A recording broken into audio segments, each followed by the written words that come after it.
You know, everyone in this day and age has grown up playing video games. So playing video games is just a part of everyone's life, and it's a pretty nice job just being able to wake up and play video games all day. So be crazy not to want this kind of thing. The thing about Pr0lly is that as a player, he's very, very skilled in his role.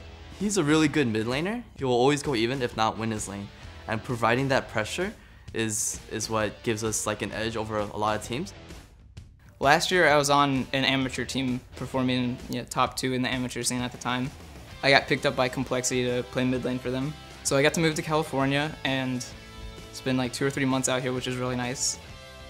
Come relegations, we were 8th place. Unfortunately, we had to play Quantic, so they knocked us out pretty decisively. And the team ended up sticking around in the amateur scene, and I actually got kicked from that team.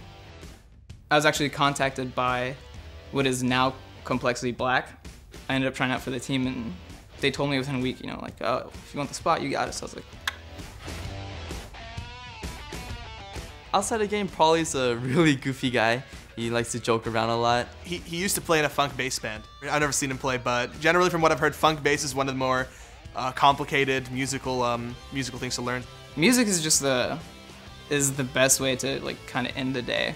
Every time you just like start playing or like creating something that's like your own, it just feels really good to kind of play something like that. In a game, he's solid. He's like consistent. I want to say like a little bit cold when it comes to like he develops more of captain role. I really like Pr0lly's communication, and I'd say that's one of his strongest points. Is he's always striving to improve. He will call you out on mistakes that you make, and he expects that you do the same to him. In order to survive in our team, you have to be able to take criticism well. I think that's a super important part of our growth as a team coming into this tournament. This is our chance to get into the LCS, and for me, this is my chance to get back into the LCS. So this is kind of months and months of work, being able to actually show what we've done. He definitely is putting in just as much effort as anyone else, if not more, and he wants to be back in the LCS. The last few qualifiers, I was a lot more shaky and a lot more nervous, and now I'm kind of at the point where it's like, like I gotta just be in my own element. Like I've got to do my own thing. I can't have any emotions right now because that's gonna throw me off of what I do normally. My team wants this and could kind of topple this challenge, and I'm pretty excited to be able to play this team, and I think we're gonna be able to finally get back into the LCS this way.